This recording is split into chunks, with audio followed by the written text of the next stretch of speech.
అందరికీ మరణాత మరణాత మహిమస్వరం కార్యక్రమం వీక్షిస్తున్న దేవుని పిల్లలైన మీ అందరికీ ప్రభువు నామమున శుభములు కలుగునుగాక.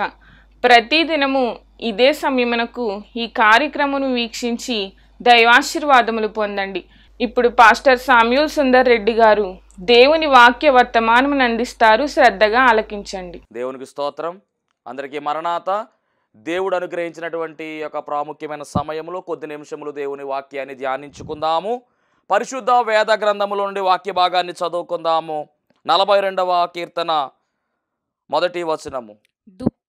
దుప్పి నీటి వాగుల కొరకు ఆశపడునట్లు దేవా నీ కొరకు నా ప్రాణము ఆశపడుచున్నది. దేవుడు తన పరిశుద్ధ వాక్యము దీవించి ఆశీర్వదించును గాక. ఆమేన్. మహాపరిశుద్ధుడా, మహిమగల దేవా, ప్రేమాస్వరూపి, సకలాశీర్వాదాలకు కారణభూతుడైన ప్రియ పరలోకపు తండ్రి, మీ దివ్యమైన ఘనమైన నామానికి వందనాలు, స్తోత్రాలు, స్తుతులు చెల్లించుకొనుచున్నాం. ఈ మధ్యాహ్న కాల సమయములో ప్రభువా, నీ వాక్యము వినాలని ఆశపడుచు ఉన్నాము.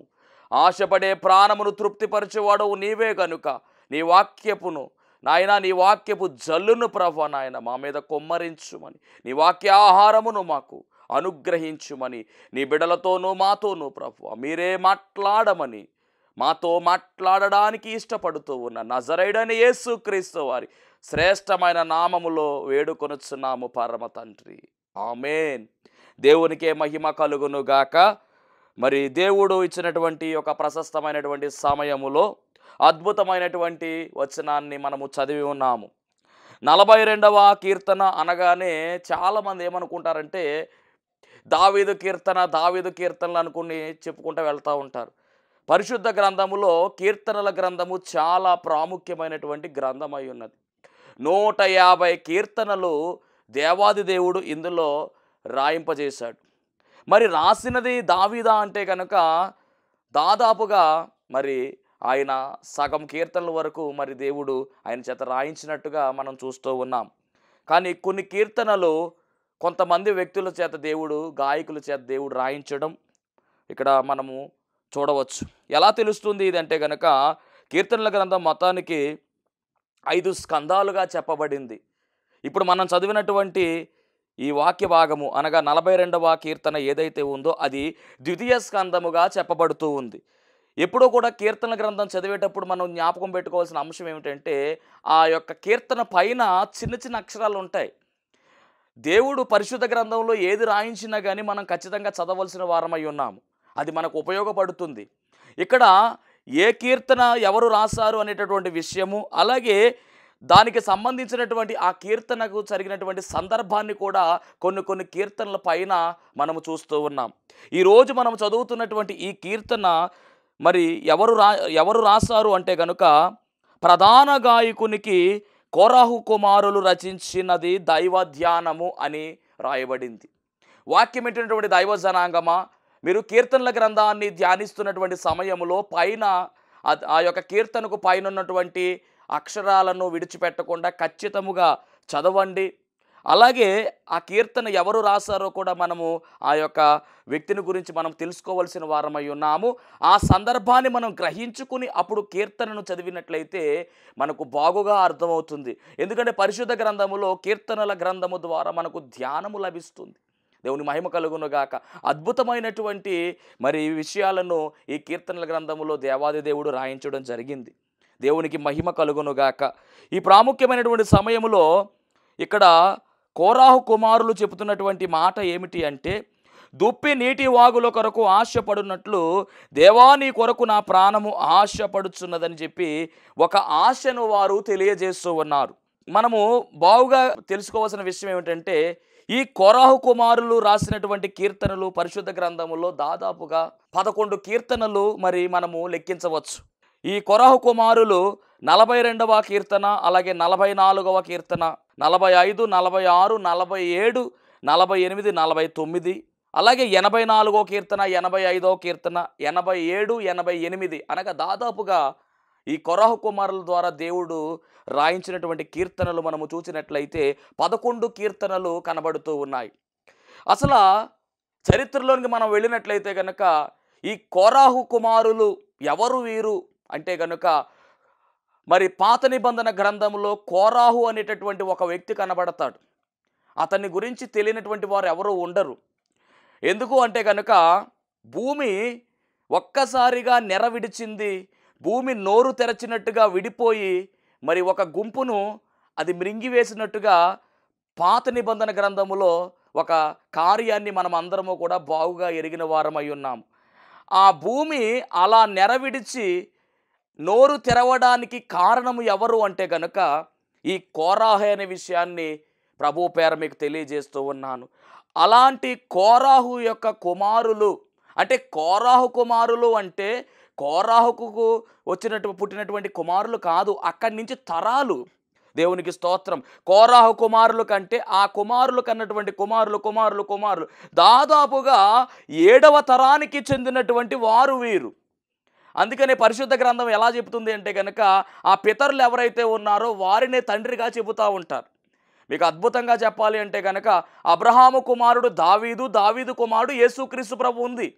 మరి అబ్రహాము కుమారుడు దావీదు అంటే అబ్రహాము కుమారుడు ఇస్సాకు కదా, దావీదుకు తండ్రి వేరే యెష్షయి కదా. కానీ ఎలా చెబుతున్నారంటే పితరులు ఎవరైతే ఉన్నారో వారిని తండ్రిగా భావిస్తారు. అది బైబిల్ భాష ఉన్నది. దేవునికి మహిమ కలుగునుగాక. అలాగే ఇక్కడ కోరాహు కుమారులు అనగానే తండ్రి కోరాహు కాదు, కోరాహు సంతతికి చెందినటువంటి వారి పిల్లలు అన్నమాట.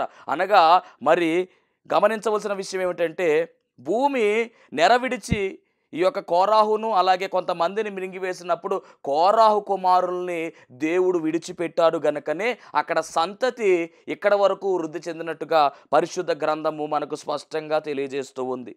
దేవునికి మహిమ కలుగునుగాక. ఒకసారి ఈ కోరాహు గురించినటువంటి చరిత్ర మనము చూడవలసిన వారమై ఉన్నాము. అసలు ఎవరి కోరాహు అంటే కనుక ఇతని గురించి సంఖ్యాకాండం 16వ అధ్యాయము 1వ వచనములో రాయబడింది. ఎవరు ఇతను, కోరాహు ఎవరు అనేటటువంటి విషయము సంఖ్యాకాండం 16:1. లేవీకి మునిమనుమడును కహాతుకు మనుమడును ఇస్హారు కుమారుడు అయిన కోరాహు యొక్క తాతగారి పేరు అంత మాత్రమే కాదు, ముత్తాత పేరు కూడా చెబుతూ ఉన్నారు. దేవునికి స్తోత్రం. ఈ విషయాన్ని మనం తెలుసుకుంటేనే కానీ ఈ వచనంలోనికి మనము వెళ్ళడానికి వీలు లేదు. అర్థం కావాలి అంటే కనుక ఈ విషయం మనం ఖచ్చితంగా బాగుగా ఎరిగిన వారమై ఉండాలి. దేవునికి మహిమ కలుగునుగాక. మరి ఈ కోరాహు ఎవరు అంటే కనుక లేవి అనేటటువంటి గోత్రకర్త మనందరికీ బాగా తెలుసు. యాకోబు యొక్క సంతతిలో 3వ వాడు లేవి. ఈ లేవి గోత్రములో నుంచి వచ్చిన వారే యాజకులు. ఈ లేవి గోత్రం ఒక ప్రత్యేకింపబడినటువంటి గోత్రము. అలాంటి లేవి గోత్రానికి చెందినవాడు ఈ కోరాహు. మరి ఆ లేవికి 3 కుమారులు, గెర్షోను, కహతు, మెరారి. వీరు 3 కూడా ప్రత్యక్ష గుడారములో ఆయా రీతులుగా పనిచేశారు. దేవుని మందిరములో పనిచేసేటటువంటి గొప్ప అవకాశాన్ని ఈ లేవి యొక్క పిల్లలు పొందుకున్నారు. ఎందుకు అంటే లేవి గోత్రాన్ని దేవుడు ప్రత్యేకపరుచుకున్నాడు, ప్రతిష్ఠించుకున్నాడు. కనుక వీరు పని ఏమిటంటే మందిర పని, దేవుని పని వీరు చేయవలసినటువంటి వారై ఉన్నారు. మందిర సేవ వీరు చేయవలసిన వారై ఉన్నారు. ఆ కాలంలో మందిరము అనగానే గుడారాన్ని వేసేవారు, ప్రత్యక్ష గుడారాన్ని నిర్మించేవారు. ప్రత్యక్ష గుడారాన్ని వేయడానికి, ప్రత్యక్ష గుడారాన్ని తీసి మోయడానికి దేవుడు ఈ గెర్షోనీయులను, కహాతీయులను అలాగే మెరారీయులను దేవుడు ఏర్పాటు చేసుకున్నాడు. అనగా లేవికి పుట్టినటువంటి ఈ 3 కుమారులను దేవుడు ఏర్పాటు చేసుకున్నాడు. మనం క్రమంలో చూసినట్లయితే ఈ కహాతు ఎవరైతే ఉన్నారో ఈ కహాతుకు 4 కుమారులు పుట్టారు. అందులో అమ్రాము, ఇస్వారు, ఎబ్రోను, ఉజ్జియేలు. మీరు గమనించినట్లయితే మరి ఈ క్రమములో అమ్రాముకు పుట్టినటువంటి వారు 3 ఉన్నారు. వారే అహరోను, మోషే అలాగే మిరియాము. ఇక్కడ మనం గమనించినట్లయితే ఇస్హారుకు పుట్టినటువంటి వారిలో ఒక ఆయన ఎవరు అంటే కోరాహు. అంటే ఒక రకంగా చెప్పాలంటే మోషే గారు, అహరోనులు కోరాహుకి ఏమవుతున్నారంటే ఒక వరుసలో సహోదరులు అవుతూ ఉన్నారు. అయితే గనక మరి మోషే గారు అన్నగారు అయ్యేటటువంటి అవకాశం ఉంది. అంటే మోషే గారికి ఒక వరుసలో తమ్ముడు అవుతున్నాడు ఈ కోరాహు. ఇప్పుడు ఈ కోరాహు ఏం చేస్తున్నాడంటే ఒక వ్యతిరేక వాతావరణాన్ని క్రియేట్ చేస్తూ ఉన్నాడు. దేవుడు ఇశ్రాయేలీలను చక్కగా నడిపించుకుంటా వెళతా ఉన్నాడు. ఆ నడిపించేటటువంటి క్రమములో వారికి కావలసినటువంటి ఆహారాన్ని, వారికి కావలసినటువంటి నీటిని, వారికి కావలసినటువంటి ప్రొటెక్షన్ అనగా రక్షణను కూడా అనుగ్రహించి పగలు మేఘస్తంభములోను రాత్రి అగ్నిస్తంభములోను వారి వెంటే ఉండి చక్కని కాపుదల ఇస్తూ నడిపిస్తూ ఉన్నటువంటి ఆ తరుణములో ఈ కోరాహు ఏం చేస్తున్నాడంటే ఒక వ్యతిరేకమైనటువంటి వాతావరణాన్ని క్రియేట్ చేస్తూ ఉన్నాడు. వారి ప్రయాణములో ఈయన ఏం చేస్తూ ఉన్నాడు అంటే కనుక మోషే గారికి అహరోను గారికి వ్యతిరేకముగా ఒక గుంపుని ఫామ్ చేస్తూ ఉన్నాడు. కారణము ఏమిటి అంటే కనుక మనము ఆ వచనాల్లో మనము గమనించవచ్చు. దేవునికి మహిమ కలుగునుగాక. ఇక్కడ జరిగే విషయం ఏమిటంటే మందిర పనిలో ఈ యొక్క కోరాహు ఉన్నాడు, కానీ యాజకత్వ పనిలో అయితే మట్టుకు దేవుడు ఎవరికి అవకాశం ఇచ్చాడు అంటే అహరోను కుమారులకు యాజకత్వం విషయంలో దేవుడు అవకాశం ఇచ్చినట్టుగా బైబిల్ గ్రంథంలో రాయబడింది. కానీ ఈ కోరాహు ఏమిటంటే కనుక ఆ కహాతులకు చెందినటువంటి వంశము కాబట్టి ఖచ్చితముగా మందసాన్ని మోసేటటువంటి అవకాశము, అలాగే అతి పరిశుద్ధ స్థలములో ఉన్నటువంటి మందసము, అలాగే పైన ఉన్నటువంటి కరుణాపీఠమును, అలాగే దీపవృక్షాన్ని, ధూపవేదికను, సన్నిధి రొట్టెల బలను వీటిని మోసేటటువంటి అవకాశము మరి ఈ యొక్క కోరాహుకు దేవుడు అనుగ్రహించాడు. కానీ ఈ కోరాహు ఏం కోరుకుంటున్నాడు అంటే యాజకత్వాన్ని కోరుకుంటూ ఉన్నాడు. అందుకని తిరుగుబాటు చేస్తూ ఉన్నాడు. ఎలాంటి తిరుగుబాటు అంటే దేవుడు ఎవరినైతే ఏర్పాటు చేసుకున్నాడో ఆ మోషే గారి మీద తిరుగుబాటు వచ్చేసింది. దేవుడు ఎవరినైతే నిలవబెట్టుకున్నాడో ఆ అహరోను మీద తిరుగుబాటు వచ్చేసింది. ఎలాంటి తిరుగుబాటు అంటే కనుక ఇతనితో పాటు దాతాను, అబీరాము, ఓను అనేటటువంటి ముగ్గురిని మరి ఇతను ప్రక్కన పెట్టుకున్నాడు. అలాగే వీరందరూ కలిసి మొత్తానికి 250 మంది వీరితో కలవగా వీరందరూ కలిసి ఒక వ్యతిరేక నినాదాన్ని లేవనెత్తుతున్నారు. ఆ నినాదం ఏమిటంటే మోషే, అహరోను, ఇదిగో మాకిక మీతో పని లేదు, మేము మీ కూడా ఇక రాము అని చెప్పేసి ఒక వ్యతిరేకమైన నినాదం చేస్తున్నారు. చూద్దాం సంఖ్యాకాండం 16వ అధ్యాయం 3వ వచనాన్ని చదువుదాం. సంఖ్యాకాండం 16:3. మోషే అహరోనులకు విరోధముగా పోగుపడి మీతో మాకిక పని లేదు, ఈ సర్వ సమాజములోని ప్రతి వాడును పరిశుద్ధుడే యెహోవా వారి మధ్యనున్నాడు. దేవునికి స్తోత్రం. మీతో మాకిక పని లేదనేటువంటి మాట అప్పుడు దాకా నడిపించినటువంటి గొప్ప నాయకుడు మోషే. అలాంటి మోషేను ఎవరు నడిపిస్తున్నారంటే దేవుడు నడిపిస్తున్నారు. ఇప్పుడు వ్యతిరేకత ఎక్కడి దాకా వెళ్ళిపోయిందంటే ఇక మీతో మాకిక పని లేదు, మా మార్గం మాదే, మీ మార్గం మీదే అన్నట్లుగా ఈ కోరాహు చెబుతా ఉన్నాడు. దేవుడు మిమ్మల్నే ఏర్పాటు చేసుకున్నాడా, మీతోనే దేవుడు మాట్లాడతాడా, మాతో కూడా దేవుడు మాట్లాడతాడనేటువంటి ఒక భావజాలాన్ని అక్కడ ఈ కోరాహు లేవనెత్తుతా ఉన్నాడు. మరి ఇన్నంటూ ఉంటే దేవుడు ఊరుకుంటాడా? సరిగా 16వ అధ్యాయం 32వ వచనం చూద్దాం. 16:32. భూమి తన నోరు తెరచి వారిని వారి కుటుంబములను కోరహు సంబంధులందరినీ వారి సమస్త సంబంధీయులను సమస్త సంపాద్యమును మృంగివేసెను. దేవునికి స్తోత్రం. ఇంకో మాట చెప్పాలంటే కనుక కోరాహుకు సపోర్ట్ చేసినటువంటి దాతాను, అబీరాములను కూడా, అలాగే ఓనులను కూడా, అలాగే వారి కుటుంబ సభ్యులను కూడా 250 మందిని కూడా భూమి విచిత్రంగా అప్పటికప్పుడు నోరు తెరచింది. అప్పటికప్పుడు నెర విడిచిందంట, నోరు తెరచింది. వారు పాతాళములోనికి వెళ్ళిపోయినట్టుగా మనము చూస్తూ ఉన్నాము. చదువుదాం. వారును వారి సంబంధులందరూ ప్రాణముతో పాతాళములో కూలిరి. భూమి వారిని మిరింగివేసెను. వారు సమాజములో ఉండకుండా నశించిపోయిరి. దేవునికి మహిమ కలుగునుగాక. ఎప్పుడైతే దేవుడు ఏర్పాటు చేసుకున్నటువంటి దైవజనునికి వ్యతిరేకంగా వెళుతున్నారో, ఎప్పుడైతే దైవజనునికి వ్యతిరేకంగా మాట్లాడుతున్నారో, దైవజనుడు ఊరుకుంటాడేమో కానీ వెనక ఉన్నటువంటి దేవుడు ఊరుకోడు. దేవునికి మహిమ కలుగును గాక. వాక్యం వింటున్నటువంటి ప్రియమైన దేవుని పిల్లలారా, ఒకవేళ పొరపాటున దైవజనునికి వ్యతిరేకంగా నీవేమైనా చేస్తున్నావేమో జాగ్రత్త. ఈ వాక్యము ద్వారా దేవుడు నిన్నే హెచ్చరిస్తూ ఉన్నాడు. ఎప్పటికప్పుడు మనల్ని మనం సరి చేసుకోవాలి. నిత్యరాజ్యంలోనికి వెళ్ళాలి అంటే కనుక ఖచ్చితముగా దిద్దుబాటు ఉంటేనే కానీ సిద్ధపాటు రాదు. దేవునికి మహిమ కలుగును గాక. దిద్దుబాటు చేసుకోవలసిన వారమై ఉన్నాము. మరి నడిపించేటటువంటి గొప్ప దైవజనుని వ్యతిరేకించిన కారణంగా, అనగా దేవుణ్ణే వ్యతిరేకించారు. సంఖ్యాకాండం 26వ అధ్యాయము 10వ వచనం చదువుదాం. 10, 11 కూడా చదివితే మనకు అర్థమవుతుంది. ఆ సమూహపు వారు మృతి పొందినప్పుడు అగ్ని 250 మందిని భక్షించినందున భూమి తన నోరు తెరచి వారిని కోరాహును మృంగివేసినందున వారు దృష్టాంతములైరి. అయితే కోరహు కుమారులు చావలేదు. అదండి దేవుని కాన్సెప్ట్. వీళ్ళు ఎందుకు చనిపోలేదని మనము కనుక బాగుగా పరిశీలన చేస్తే, ఆ సమయములో వీరు చేసిన పని ఏమిటంటే, వీరు పరుగున వెళ్ళిపోయి దేవుని యొక్క గుడారాన్ని ఆశ్రయించారు, లేదా దేవుని యొక్క మందిరాన్ని ఆశ్రయించారు, లేదా దేవుని యొక్క ఆవరణములో ఉన్నటువంటి బలిపీఠపు కొమ్ములను ఆశ్రయించినట్టుగా మరి చరిత్ర చెబుతూ ఉంది. దేవునికి మహిమ కలుగును గాక. అంటే ఈ కీర్తన రాయడానికి, వీళ్ళలో ఉన్నటువంటి ఈ కీర్తన బయటికి రావడానికి గల కారణం ఏమిటంటే, ఈ కోరాహు కుమారులు దేవుని యొక్క బలిపీఠాన్ని ఆశ్రయించారు, అనగా దేవుని సన్నిధిని ఆశ్రయించారు గనుకనే ఈ కీర్తన 42వ కీర్తన ఇంత బాగుగా రాస్తూ ఉన్నారు. దేవునికి మహిమ కలుగును గాక.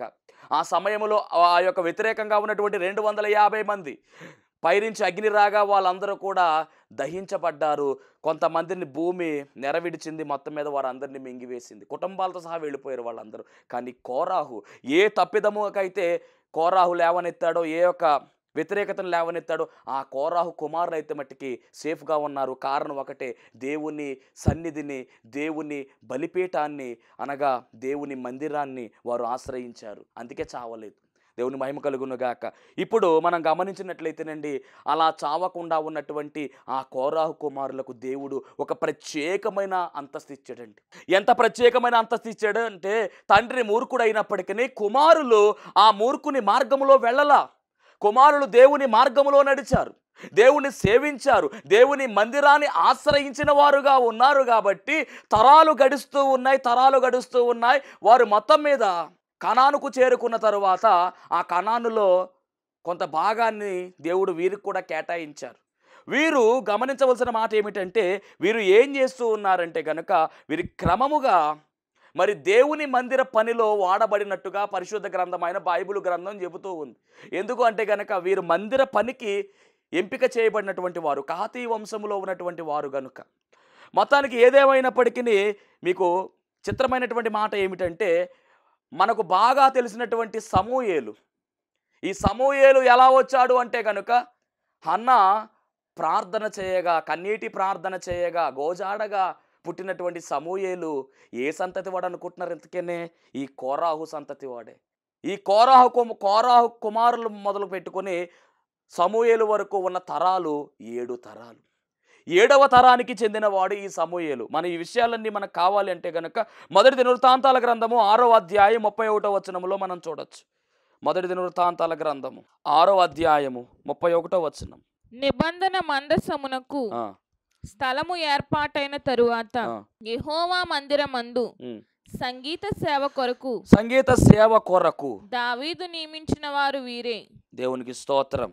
మీకు బాగా 31 నుంచి 38 వరకు మీరు చదువుకోండి. మీకు మనకు కావాల్సిన వచనం ఎక్కడ ఉంది అంటే కనుక 34వ వచనంలో మనకు అర్థమవుతుంది. సమూయేలు ఎల్కానాకు పుట్టెను, ఎల్కానా యెరోహాముకు పుట్టెను. ఇవన్నీ కూడా మనం గమనిస్తే మరి ఈ కోరాహు యొక్క సంతతి, అనగా వంశావళి ఇందులో ఉంది, వంశవృక్షము. దాంట్లో సమూయేలు కనబడుతున్నాం. మరి సమూయేలు ఎవరికి లేని ఆధిక్యత సమూయేలుకు ఉందండి.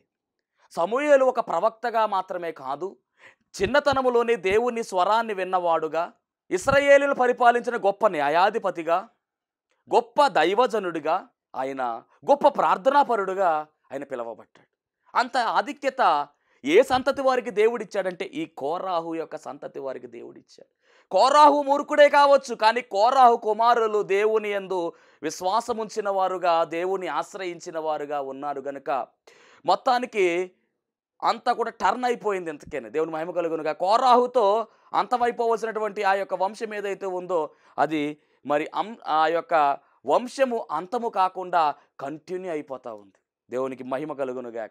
ఏదేమైనప్పటికీ ఈ కోరాహు కుమారులు మరి ఈరోజు ఈ కీర్తన రాయడానికి ముఖ్యమైనటువంటి కారణం ఏమిటి అంటే కనుక వీరికి ఉన్నటువంటి ఆశను వ్యక్తపరుస్తూ ఉన్నారు. ఎలాంటి ఆశ అంటే కనుక దుప్పి నీటి వాగుల కొరకు ఆశపడుచున్నట్లుగా దేవా నీ కొరకు నా ప్రాణము ఆశపడుచున్నది. మరి ఇలాంటి ఆశ మీలో ఉన్నదా అని ప్రభు అడుగుతూ ఉన్నాడు.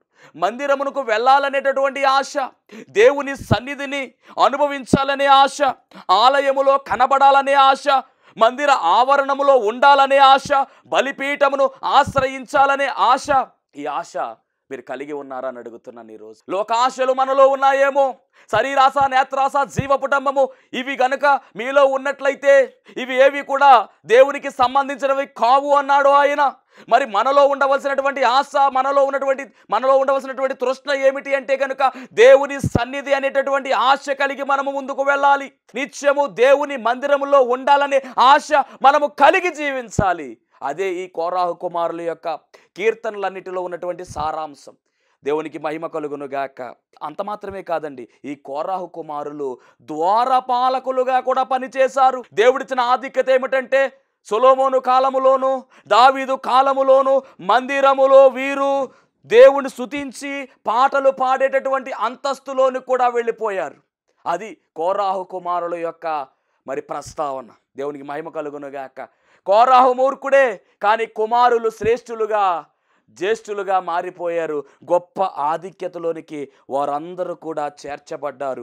అందుకనే వీరికి ఉన్నటువంటి తపన ఏమిటంటే మరి చరిత్రలో రాయబడినటువంటి మాట, దావీదు గారు అబ్షాలోమునకు భయపడి ఆయన అడవుల్లోనికి వెళ్ళిపోయినప్పుడు, అరణ్యాల్లోనికి వెళ్ళిపోయినప్పుడు దావీదు గారు కూడా ఈ కోరాహుకు సంబంధించినటువంటి ఈ యొక్క సంతతిలో ఉన్నటువంటి కొంతమంది కూడా వెళ్ళారంట. అలా వెళ్ళినప్పుడు మరి సంవత్సరాలు అడవుల్లో ఉన్నారు, దేవుని సన్నిధికి దూరం అయ్యారు.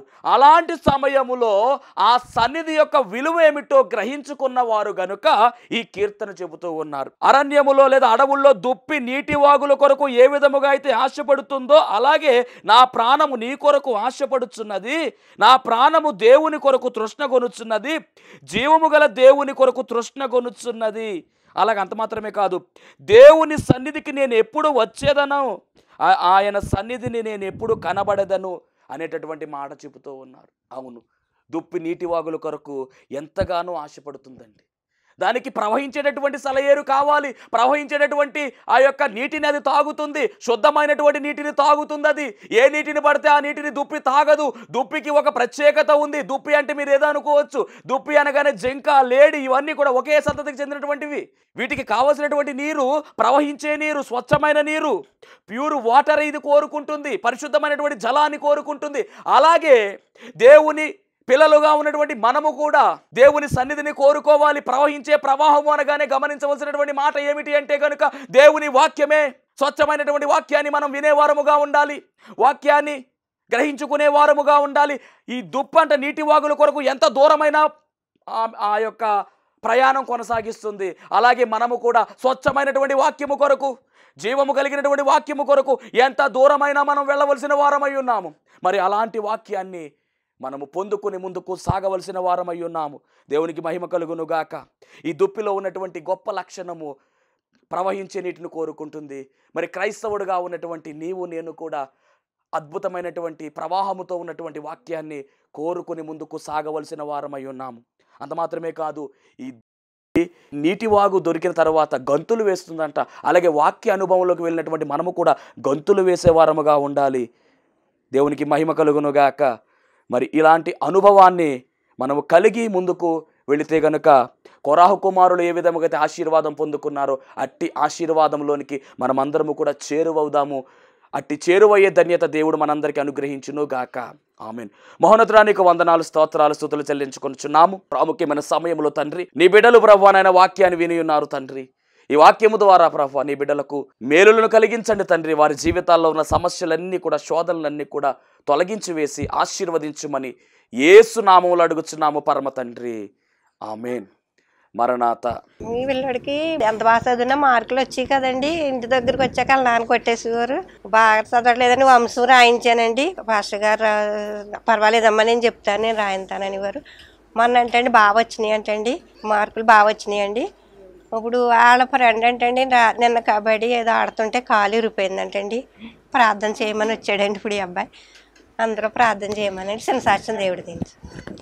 కుమారుడు చదువు విషయంలో దేవుడు ఎంతో కార్యం చేశారు. కుమారుడికి మరి స్కూల్లో చదువుకునేవాడు కాదంటండి. షాల్లో అంశం పెట్టగా చక్కగా కుమారుడు చదువుకుంటున్నాడు, చక్కని మార్కులతో పాస్ అవుతున్నాడు.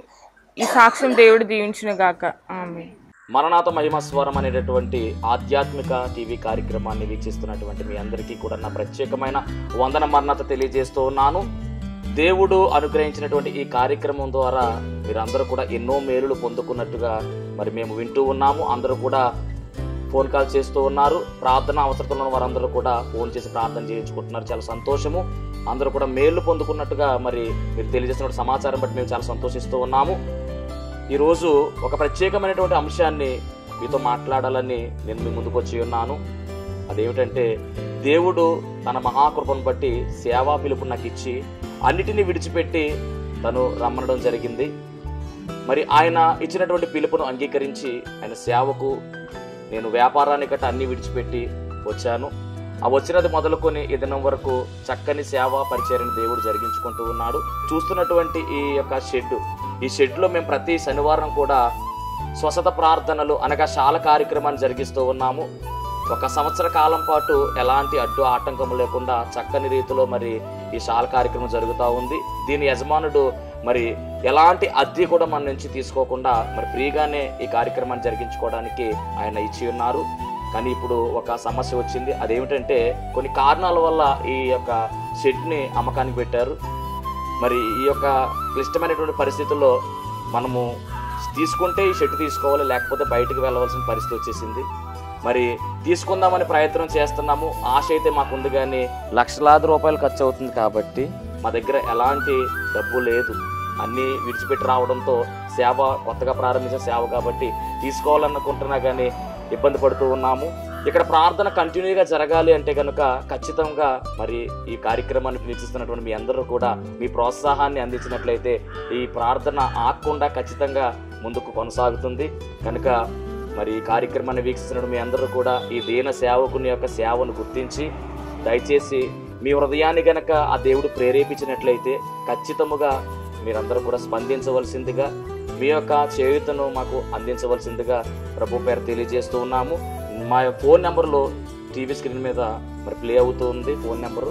ఆ నెంబర్కి ఫోన్ చేయండి, స్వయంగా నేనే మాట్లాడతాను. ఆ తర్వాత మరి మా ఫోన్పే కానీ గూగుల్ పే కానీ చేసి ఈ యొక్క సేవను ప్రోత్సహించవలసిందిగా ప్రభు పేరు మీ అందరికీ తెలియజేస్తూ ఉన్నాను. దేవుడు మిమ్మల్ని బహుగా ఆశీర్వదించును గాక. ఆమేన్.